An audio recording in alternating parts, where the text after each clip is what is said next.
नमस्कार श्रोता, रेडियो कान्तिपुरको नियमित कार्यक्रम द हेडलाइनर्समा यहाँलाई स्वागत छ। मेरो नाम हो अनिल। समसामयिक विषयमा छलफल गर्ने यो कार्यक्रम तपाईँ प्रत्येक दिन ठिक यसै समयमा सुन्दै आउनु भएको छ। कार्यक्रममा आज हामी सरकारले ल्याएको मानवाधिकार आयोगको विधेयकमा देखिएको विवाद र मुलुकको समग्र मानवाधिकारको अवस्था लगायतका विषयमा केन्द्रित भएर छलफल गर्दैछौँ। कार्यक्रममा आज मसँग हुनुहुन्छ अधिवक्ता एवं मानवाधिकार कर्मी तथा शान्तिका लागि साझा अभियान कोक्याबका अध्यक्ष बद्री भुसाल।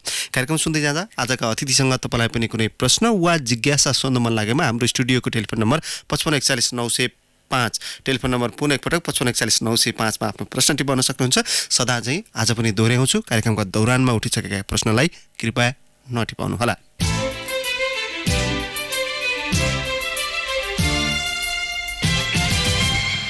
सरकारले ल्याएको मानवाधिकार आयोग ऐनको संशोधन विधेयकको कतिपय प्रावधानप्रति राष्ट्रिय मानवाधिकार आयोगले आपत्ति जनाउँदै आएको छ। सत्य निरूपण तथा मेलमिलाप आयोग र बेपत्ता छानबिन आयोग पदाधिकारी विहीन छन्। यी दुवै आयोगले पीडितका पक्षमा अहिलेसम्म प्रभावकारी काम गर्न सकेका छैनन्। राज्य र राज्य संयन्त्रमा बस्नेहरूले सङ्क्रमणकालीन अवस्था भनेर पन्छिने समय कतिको छ। यी दुवै आयोगमा सरकारले गर्न लागेको पदाधिकारी नियुक्ति पनि विवाद रहित हुन सकेको छैन। मानवाधिकारसँग जोडिएका समग्र विषय किन जटिल बन्दैछ? मानवाधिकार हननका घटनाहरू दिन प्रतिदिन किन बढिरहेका छन्? कार्यक्रममा आज हामी यिनै विषयमा केन्द्रित हुनेछौँ। कुराकानीका लागि आजका अतिथि अधिवक्ता एवं मानवाधिकार कर्मी तथा शान्तिका लागि साझा अभियान कोक्याबका अध्यक्ष बद्री भुसाल हाम्रो स्टुडियोमा नै आउनु भएको छ। भुसालज्यू हजुर, नमस्कार, स्वागत छ तपाईँलाई कार्यक्रममा। धेरै धन्यवाद अनिलजी, यहाँलाई यो समयको लागि धेरै धन्यवाद। मानवाधिकारको यो पछिल्लो अवस्थालाई कसरी हेर्नु भएको छ? जस्तो अब तपाईँ र म यो विषयमा कुरा गरिरहँदाखेरि शुक्रबारमा हिजो मात्रै वीरगञ्जमा 9 वर्षीय कक्षामा अध्ययनरत बालिकामाथि एसिड प्रहार भयो। यस्ता घटनाक्रम दिन प्रतिदिन बढिरहेको छ नि, कसरी लिन सकिन्छ पछिल्ला घटनाक्रमहरूलाई? समग्र मानवाधिकारको अवस्थाको अहिले हामी छलफल गर्दा ब्याकग्राउन्डमा यहाँले केही कुरा प्रश्न पारिसक्नु भएको छ। त्यसको आधारमा पनि हामीले केही विषयहरू छलफल गर्न सक्छौँ।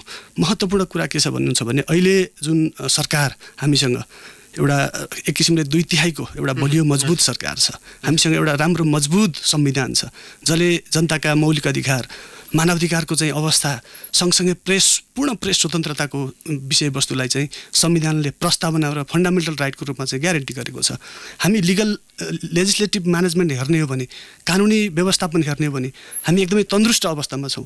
हामीले अन्तर्राष्ट्रिय स्तरको कुरा गर्ने हो भने पनि, अन्तर्राष्ट्रिय दायित्वको कुरा गर्ने हो भने पनि, अन्तर्राष्ट्रिय प्लेटफर्महरूमा चाहिँ नेपालले मानवाधिकारको सम्बन्धमा बिग 9 ट्रिटिज भन्छ, सबभन्दा 9 महत्त्वपूर्ण मानवाधिकारसँग जोडिएका सन्धिहरू, तीमध्ये 6वटा सन्धिहरूलाई चाहिँ नेपालले रेटिफाई गरिसकेको अवस्था छ। 25वटा जति सन्धि, अन्तर्राष्ट्रिय सन्धिहरू, युएन कन्भेन्सनहरू नेपालले रेटिफाई गरिसकेको अवस्था छ। त्यो लेजिस्लेटिभ म्यानेजमेन्ट हेर्नुहुन्छ भने एकदम पूर्ण र चुस्त छ। हामीसँग भनेपछि राष्ट्रिय अन्तर्राष्ट्रिय रूपमा कानुनी प्रतिबद्धताको कुनै खाँचो छैन, मात्रै कार्यान्वयनको पाटो। मैले त्यही कुरा एकदमै त्यो कुरा के छ भन्नुहुन्छ भने अहिलेको जुन संविधान, हामी त 300 वर्षभन्दा बढीसम्म नेपालमा लोकतान्त्रिक डेमोक्रेसी स्थापना गर्नको लागि हामी लडाइँ लड्यौँ। हिजो शाह वंशीय एउटा राजतन्त्रको कुरा भयो, राणाको कुरा भयो, पञ्चायतको कुरा भयो। त्यो नेपाली जनता त्यो ठुलो रगत पसिना बगाएर अहिले हाम्रो हातमा भएको संविधान चाहिँ प्राप्त गरेको हो। 25वटा जुन अन्तर्राष्ट्रिय सन्धि सम्झौता गर्नुको पछाडि पनि नेपाली जनताको ठुलो योगदान यसको पछाडि रहेको छ। आजको दिनमा यी लेजिस्लेटिभ मेजरहरू जति पनि छन्, हामीले यो अहिलेको सरकारले चाहिँ अन्तर्राष्ट्रिय निकायलाई देखाउनको लागि चाहिँ प्रयोग गर्ने एउटा माध्यम मात्रै बनेको छ। देशको चाहिँ अन्तर्राष्ट्रिय प्लेटफर्ममा एउटा नाक जोगाउने काममा मात्रै यिनीहरूले यो कानुन चाहिँ प्रयोग गर्ने गरेको अवस्था देखिन्छ। तर यसको प्रयोग कसरी भयो भनेर अहिले हेर्ने हो भने वास्तवमा अहिले कठिन अवस्था छ। त्यो कसरी जोड्न सकिन्छ भने अनिलजी, विकासको कुरा, समृद्धिको कुरा हामी दोस्रो पक्षमा लागौँ। आज पनि यो देशमा गरिबी छ, आज पनि यो देशमा अशिक्षा छ। आजको दिनमा यो जुन शासन चाहिएको छ भने ती गरिब जनतालाई र ती अशिक्षित जनतालाई शासनको अनुभूतिको प्रत्याभूति चाहिएको छ। डेमोक्रेसीको इन्जोय त पञ्चायतकालमा पनि अहिलेका हुने खाने मान्छेहरूले शासकहरूले त गरेर आएकै अवस्था हो। जुन शासन चाहिने हो, राज्य चाहिने हो, सरकार चाहिने हो, ती गरिब निमुखा र कमजोर वर्गको व्यक्तिहरूलाई चाहिँ त्यो शासन चाहिने हो। आजको दिनमा पनि त्यो शासकीय स्वरूप हेर्नुभयो भने 3 तहका हामीसँग सरकार छन्। त्यो 3 तहको सरकारलाई नेपालको संविधानले नै ग्यारेन्टी गरेको छ कि संवैधानिक रूपमै ती 3 तहको सरकारको चाहिँ अधिकारहरू सुनिश्चित गरेको छ। 3 तहको सरकार हुँदा पनि गाउँ गाउँमा सिंहदरबार पुग्दा पनि ती गरिब जनताको तर्फबाट उनीहरूलाई पाउने सेवामा सरकारले चाहिँ डेलिभरी गर्ने, प्रवाह गर्ने सेवामा चाहिँ कुनै खालको फरक पाउनु भएको छैन। तपाईँ एउटा मिडियाकर्मी भए पनि, म एउटा कानुन व्यवसायी भए पनि हामी आफ्नो पनि निजी काममा सरकारी कार्यालयसँग हामी जोडिन पुग्छौँ। म त दैनिक रूपमा म आफ्नो अदालतसँग जोडिन बाध्य हुँ। मेरो पेसागत हिसाबले म जरुरी छ। तर त्यहाँ म हरेक दिन जान्छु कुनै सेवामा यो नयाँ सरकार आएको कारणले ती गरिब जनतालाई नेपाली जनतालाई सेवा प्रवाहमा कुनै खालको परिवर्तन छैन। यो दुईटा विषय अझ स्पष्ट पार्नु। जस्तो तपाईँले यी हामीले यत्रो भूमिकामा कुरा गरिरहँदाखेरि गरिबी अधिकारसँग जोडिएका विषय शिक्षा स्वास्थ्य सामाजिक सुरक्षा जस्ता विषयलाई मानवाधिकारसँग हेरेर पनि जोड्न सकियो, तर मैले तत्कालीन घटनाहरू क्रमहरू जस्तो हत्या हिंसा बलात्कार यी दुईटा विषयहरू अलिक हजुर म त्यसको ब्याकग्राउन्डमा त्यही कुरा आउँदैछु। हजुर हामी कहाँ के छ भन्नुहुन्छ, जुन नेसनल मेकानिजमहरू छन्, सरकारी मेकानिजमहरू छन्, सरकारी संयन्त्रहरू छन्, तिनीहरू चाहिँ प्रति जनताको विश्वास चाहिँ छैन, देखिएको छैन। त्यो के कारणले देखिएन त भन्ने कुरा नै महत्त्वपूर्ण छ कि सर्भिस डेलिभरीमा कुनै खालको परिवर्तन छैन। तपाईँ एउटा प्रहरी कार्यालयमा एउटा उजुरी लिएर जानुभयो भने तपाईँसँग कुनै प्रहरीसँग सम्पर्क चिन्जान सम्बन्ध छ भने तपाईँको उजुरी दर्ता हुन्छ। यदि कुनै पनि सम्पर्क चिन्जान नभएको राजनीतिक पार्टीभन्दा बाहिरको सदस्य नभएको व्यक्ति चाहिँ सर्वसाधारण गयो भने त्यहाँ तपाईँको के भने उजुरी दर्ता हुन सजिलो छैन। यो खालको परिस्थिति चाहिँ के छ भने सरकारको संयन्त्रप्रति जनताको विश्वास पनि छैन एउटा। दोस्रो कुरा, यी संयन्त्रहरू चाहिँ फङ्सनल छैनन्। यी संयन्त्रहरू पनि राजनीतिक पार्टीप्रति चाहिँ अरूप्रति चाहिँ यिनीहरू जवाफदेही छन्, जनताप्रति जवाफदेही भएको देखिँदैन। त्यो सर्भिस डेलिभरी देखाउँदैन। अनि सरकारी संयन्त्रमा जब जनताको विश्वास हुँदैन, यस्ता खालका घटनाहरूको एकदमै बढोत्तरी भएर जान्छ। घटना घट्नु एउटा कुरा भयो। तपाईँले त त्यो निर्मला पन्त हत्याको पनि सुरुबाट अध्ययन पनि गर्नुभएको थियो, निरन्तर फलो गर्नु। निश्चय सुरुवाती घटना पनि त्यसैसँग जोडिएको थियो होइन? निश्चय। हेर्नुहोस् न कस्तो विडम्बना छ भने अब हजुरको निर्मला पन्तको केस पनि आयो, हामी 1 वर्ष साउन 10 मा 1 वर्ष भएर हामी यता आइसक्यौँ। आजसम्म निर्मला पन्तको सम्भावित चाहिँ तपाईँको पक्राउ गर्ने पत्ता लगाउने कोसिसै भएको छैन। अहिले पछिल्लो दिनमा त्यो घटना लगभग सामसुम भएर गइसकेको अवस्था छ। यति राज्यविहीनताको स्थिति भनेकै घटनाको बढोत्तरी हुनु। जुन राज्य जनतासँग डिट्याच छ, अट्याच हुनुपर्ने, हरेक समयमा राज्य चाहिँ जनतासँग पुग्नुपर्ने, त्यो नपुग्नुको पछाडिको यो कारण हो। हामी कहाँ अहिले पनि हामी सङ्क्रमणकालमा छैनौँ। अब सङ्क्रमणकालको त एउटा मात्रै कम्पोनेन्ट छ, हामी पछि आउँछौँ। सङ्क्रमणकालीन जुन न्यायसँग सम्बन्धित छ त्यो मात्रै हामीसँग बाँकी छ। त्यो बाहेक अरू द्वन्द्वका सम्पूर्ण कुराहरू, हातेदारका कुराहरू, सेनाको व्यवस्थापनका कुराहरू अनि नयाँ संविधानका कुराहरू हामी सबै सेटलमेन्ट हामीले गरिसकेका छौँ। अब सङ्क्रमणको एक्सक्युज यो सरकारलाई छैन। सरकारले सङ्क्रमणकालीन अवस्था छ भनेर उम्किने बेला छैन। त्यो भएको कारणले एउटा त्यो भयो। दोस्रो कुरा के हो भन्छ, राज्य संरचनाप्रति विश्वास छैन भन्ने कुरा त रवि लामिछानेको पक्राउ काण्डले पनि देखाउनु भयो। त्यो ठिक उहाँलाई ठिक थियो कि ठिक थिएन, म दोस्रो कुरा हो त्यो। तर पहिलो कुरा के हो भने राज्यले कोही मान्छेलाई यदि अनुसन्धानको दायरामा ल्याउनलाई कुनै काम गर्छ भने त्यो प्रति जनताले विश्वास गर्नुपर्छ। के तपाईँलाई के लाग्छ यो राज्य संयन्त्रप्रति राज्यले न्याय देला भन्ने चाहिँ जनतामा चाहिँ आशा भरोसा किन डमगाउँदैछ, किन त्यो भरोसा पलाउन नसकेको? अलिकति तपाईँले तथ्याङ्कतिर हेर्नुभयो भने एटर्नी जनरलको लास्ट इयरको चाहिँ रिपोर्ट हेर्नुभयो भने करिब सार्वजनिक अपराध समेत जोड्ने हो भने नेपालमा 60% निर्दोष मान्छेलाई चाहिँ अनुसन्धान हुन्छ। 60% निर्दोष मान्छेलाई अनुसन्धानको दायरामा ल्याइन्छ। 40% टोटल अनुसन्धान गरिएका 40%ले मात्रै चाहिँ के छ भने उनीहरू दोषी ठहरिएको अवस्था छ। अनि एकचोटि फेरि हिरासत र जेलहरू हेर्नु भने त्यहाँ मैले अघि भने जस्तो अशिक्षित मान्छेहरू चाहिँ हजुरको आर्थिक रूपले विपन्न मान्छेहरू चाहिँ अनुसन्धानको दायराभित्र छन्। अनि ती मान्छेहरू, धनी मान्छेले अपराध गर्दैन के, धनी मान्छेहरू अपराध गर्छ तर तिनीहरूले चाहिँ राज्यबाट संरक्षित हुन्छ पहुँचको आधारमा। त्यो भएकाले आज पनि न्यायालयप्रति जुन जसरी न्यायालयमा न्यायाधीशहरूको नियुक्तिको प्रक्रिया त मैले यति ठुलो विवादित चाहिँ भयो कि इतिहासमा पञ्चायतकालमा पनि यस्तो खालको विवादित थिएन, यति ठुलो प्रश्न उठ्ने थिएन। एउटा कुरा त जनता केही न केही सचेत भएको अवस्था छ। तर त्योभन्दा नि महत्त्वपूर्ण कुरा के छ भने राज्य मेकानिजम चाहिँ असाध्यै कमजोर भयो। यसले राजनीतिक हस्तक्षेप, स्टेट मेकानिजममा राजनीतिक हस्तक्षेप बढायो, पार्टीको हस्तक्षेप बढायो। न्यायालय जस्ता ठाउँहरू, अख्तियार जस्ता ठाउँहरू यहाँले सुन्नु भएको छ नि।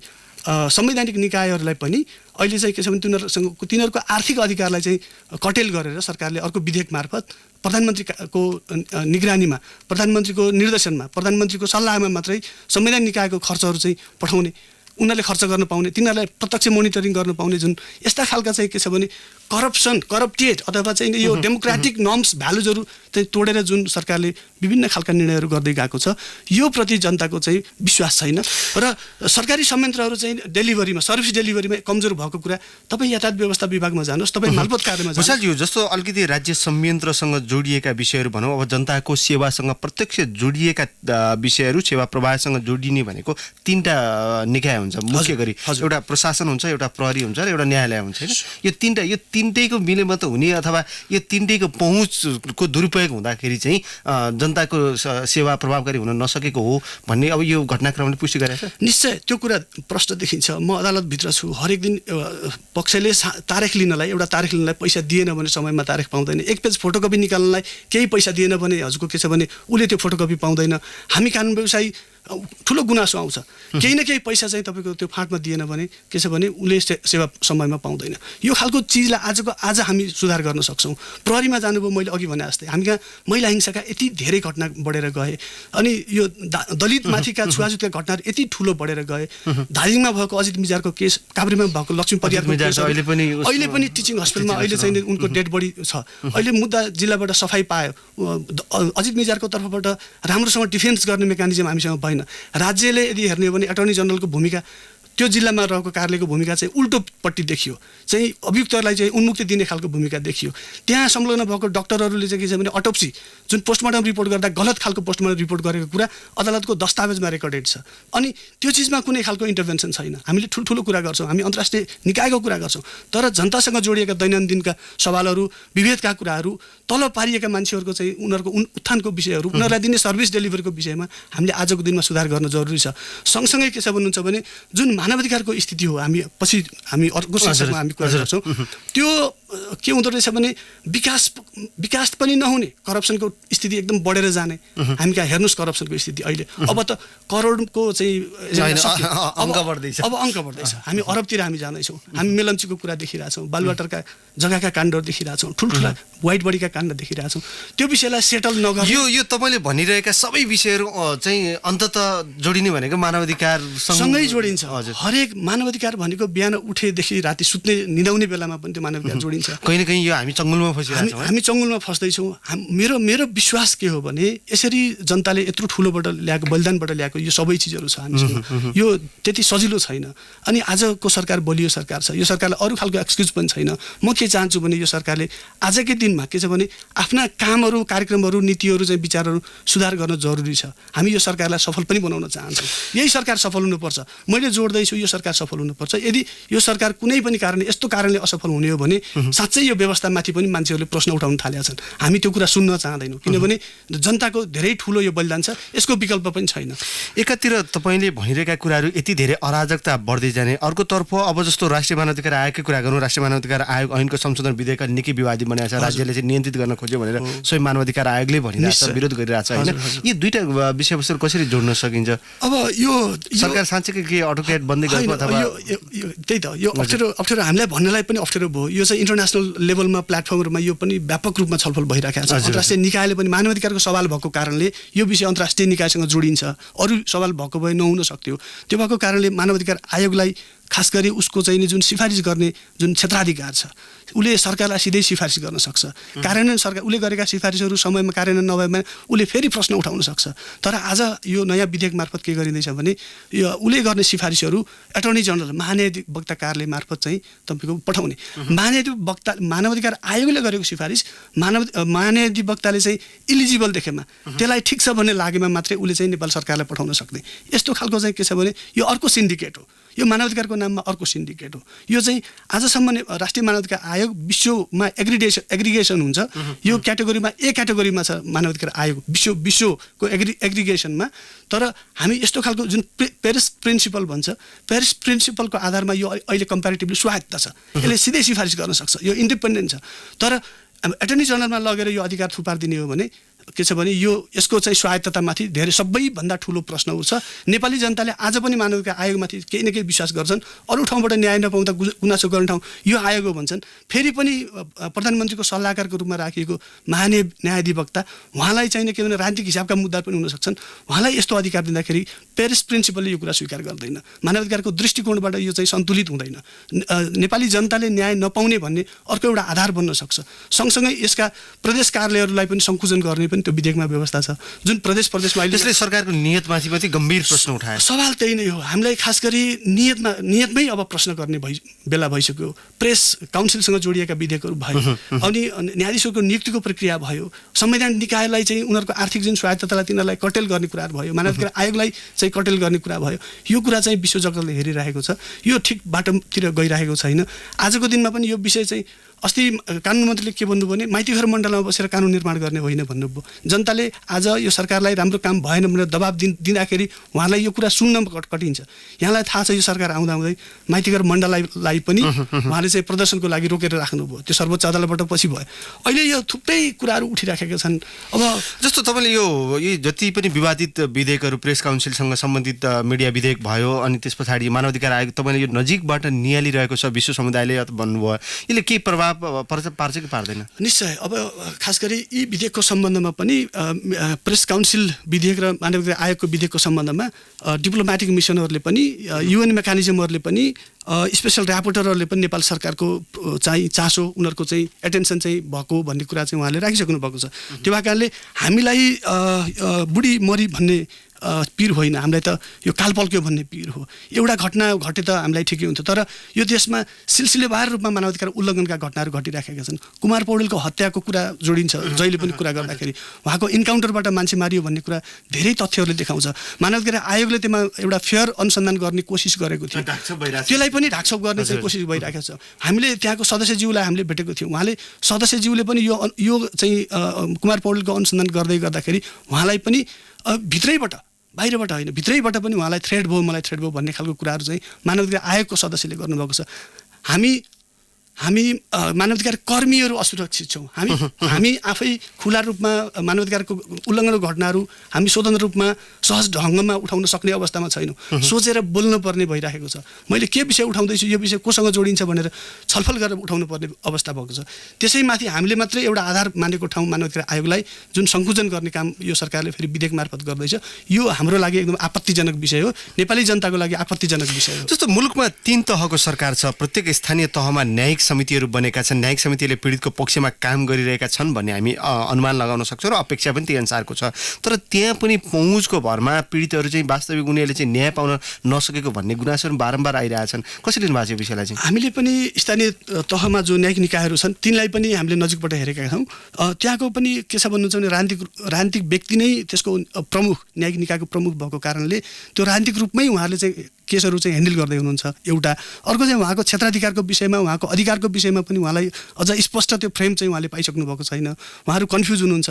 केही धेरै घटना हेर्दाखेरि के छ भने राजनीतिक आस्थाको आधारमा पनि मान्छेहरूलाई, पीडितहरूलाई हेर्ने, त्यसलाई डिल गर्ने, अनि आफ्नो पार्टी आबद्ध मान्छे छैन भने त्यसलाई चाहिँ सहज नबनाइदिने, प्रोसेसमा नल्याइदिने, त्यस्ता खालका चाहिँ घटनाहरू पनि हामीले रेकर्ड गरेका छौँ। तर यो जुन मेकानिजम हामीले बनाएका छौँ त्यो मेकानिजम असाध्यै जरुरी छ। अझ म त के भन्छु भने त्यो न्यायिक समितिलाई अझ बलियो बनाउनुपर्छ। अरू थुप्रै घटनामा उसले अनुसन्धान गर्ने, उसले चाहिँ निर्णय गर्न पाउने क्षेत्राधिकार उसलाई ल्याउनुपर्छ। किनकि नेपालको अदालत, नेपालको प्रहरी गरिब जनताको लागि सहज छैन। आज त्यो न्यायिक निकायलाई हामीले सहज बनाउने हो भने ती जनताको पक्षका जुन अन्यायहरू छन् ती इमिडिएट चाहिँ सुनाइ हुने अवस्था छ। आफ्नै गाउँमा, आफ्नै ठाउँमा, आफ्नो दैलोमा सुनाइ हुने मेकानिजम चाहिँ हामीसँग छ। तर त्यसको कार्यान्वयनकै पाटो र त्यसलाई अझ बढी बलियो बनाउने कुरामा आजको जरुरी छ। उहाँसँग निर्णय गर्ने अधिकार छैन, मेलमिलाप गराउने अधिकार छ, मात्रै मेलमिलाप गराउन सक्नुहुन्छ। त्यो भएकाले अझै पनि लेनदेनका मुद्दाहरू हुन सक्छन्। अझ त्यसलाई कानुनी रूपमा वकिलहरू पनि त्यहाँ हायर गर्न सकिन्छ। त्यो न्यायिक निकायलाई चाहिँ आजको दिनमा बलियो बनाउन जरुरी छ। स्थानीय जुन न्यायिक समिति छ त्यो भएकाले उहाँले गरेको आजसम्मको कामहरूमा त्यति धेरै सकारात्मक चाहिँ परिणामहरू, इन्डिकेटरहरू हामीले त्यति राम्रो पाइराखेका छैनौँ। तर जुन मेकानिजम छ त्यो मेकानिजम चाहिँ हामी एकदमै खुसी छौँ। त्यो अझ बलियो भएर जानुपर्छ। पुसालजी, तपाईँलाई केही बेर कार्यक्रममा रोक्नुपर्ने बेला भएको छ। अब हामी ब्रेकतर्फ जानेछौँ। ब्रेकपछि हामी केही श्रोताका प्रश्नसहित थप छलफल गर्नेछौँ। अहिलेलाई पनि छोटो ब्रेक।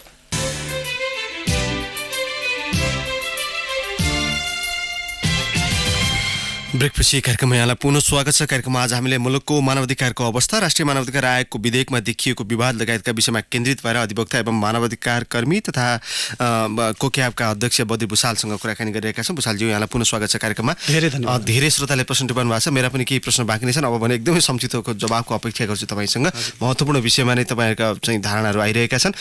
यो खास गरी सत्य निरूपण तथा मेलमिलाप आयोगले बेपत्ता पारिएका व्यक्तिहरूको छानबिन आयोगका पदाधिकारीहरूले अघिल्लो 4 वर्ष त्यतिकै गुजारिदिए होइन। अब त्यसमा पनि भ्रष्टाचार भने त्यत्रो समाचारहरू आइरहेछन्। अहिले पदाधिकारी नियुक्तिमा भागवण्डा लछाचुँडी त्यस्तै छ। यो राजनीतिक भागवण्डाको आधारमा चलिरहेको छ यस्तो महत्त्वपूर्ण 2वटा निकाय, तर पीडितले न्याय पाउने सम्भावना छ यो 2टा आयोगबाट?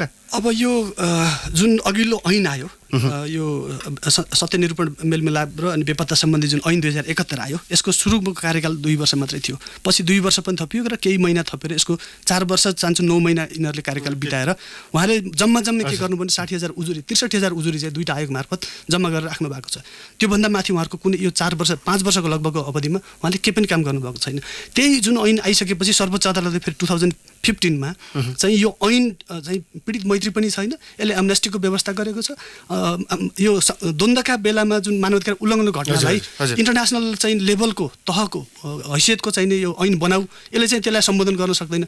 गम्भीर मानवाधिकार उल्लङ्घनको घटनालाई चाहिँ यो ऐनले सम्बोधन गर्न सक्दैन भन्ने हिसाबले सर्वोच्च अदालतबाट चाहिँ हजुरको आदेश आइसकेको हो, त्यो फैसला भइसकेको हो। प्रधान न्यायाधीश त्यो बेला कल्याण श्रीमानको चाहिँ स्पेसल बेन्चले चाहिँ यसलाई एक्सटेन्सिभ डिसिजन छ। अनि त्यो आधारमा पनि अहिले जुन आयोग चाहिँ समय गुजारिसक्यो, अहिले नयाँ जुन अहिले फेरि सिफारिस समिति बनेको छ, पूर्व प्रधान न्यायाधीश ओम प्रकाश मिश्रको अध्यक्षतामा चाहिँ एउटा सिफारिस समिति बनेको छ। त्यसले सिफारिस समितिले दरखास्त आह्वान गर्यो, 56-57 जना एप्लिकेन्टहरू त्यहाँ परे भन्ने कुरा हामीले सुन्छौँ।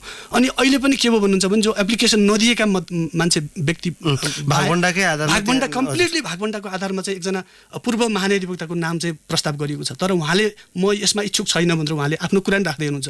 फेरि पनि उहाँ अझ महाधिवक्ता हुँदाको बेला चाहिँ उहाँले थुप्रै पीडितहरूको मुद्दामा पीडितको विपक्षबाट चाहिँ के छ भने उहाँले डिफेन्स गर्नुभएको, पीडितको विपक्षबाट उहाँले बहस गर्नुभएको छ, राज्यलाई डिफेन्स गरिराख्नु भएको छ। उहाँ आफै पनि व्यक्तिगत रूपमा चाहिँ यसमा आउँदाखेरि उहाँबाट न्याय पाइन्छ भन्ने कुरा पीडितले विश्वास गर्न सक्दैनन्। अर्को कुरा आयोगको स्वायत्तताको कुरा, स्वतन्त्रताको कुरा, कर्मचारी भर्ना गर्न पाउने अधिकारको कुरा, उहाँलाई बजेटमा चाहिँ स्वायत्तता, यी कुराहरू अहिलेको ऐनले पनि व्यवस्था गरेको छैन। ती चिजलाई पनि हेर्नुपर्छ। यो टिआरसीको काम के हो भने ट्रुथ फाइन्डिङ्स गर्ने हो, अनि हजुरको इन्भेस्टिगेसन त्यसको बेसिसमा इन्भेस्टिगेसन गर्नुपर्ने हो, त्यो बेसिसमा जस्टिस दिनुपर्छ टिआरसीहरूले।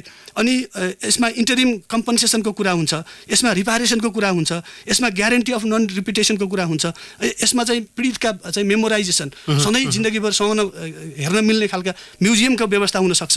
सँगसँगै यसका लिगल इन्स्टिट्युसनल रिफर्मेसन पनि भन्छ। यो मेकानिजम काम गर्नलाई जुन टिआरसी चाहिने हो, आज जुन राजनीतिक भागवण्डाको आधारमा नियुक्ति गर्ने कोसिस गर्दैछ, यसले चाहिँ पीडितहरूले यसलाई विश्वास गरेर न्याय पाउने सम्भावना छैन। हजुर, अब तपाईँलाई म श्रोताका प्रश्नतर्फ लिएर जान चाहन्छु। गोपाल राईले धरानबाट, छवि रमण अधिकारीले सिनामङ्गलबाट, अम्बिका प्रसाद कोइरालाले मोरङबाट, श्याम खतिवडाले सुनसरीबाट सुन्नुभएको छ। उहाँहरूको लगभग एउटै आशयको प्रश्न छ, त्यही भएर मैले एकै ठाउँमा राख्दै पीडितको पक्षमा नदेखिएका मानवाधिकारवादीले मानवाधिकारवादीहरूले पनि पीडितको पक्षभन्दा पीडितको पक्षमा खासै पीडितकै पक्षमा आवाज दिएको जस्तो लाग्छ।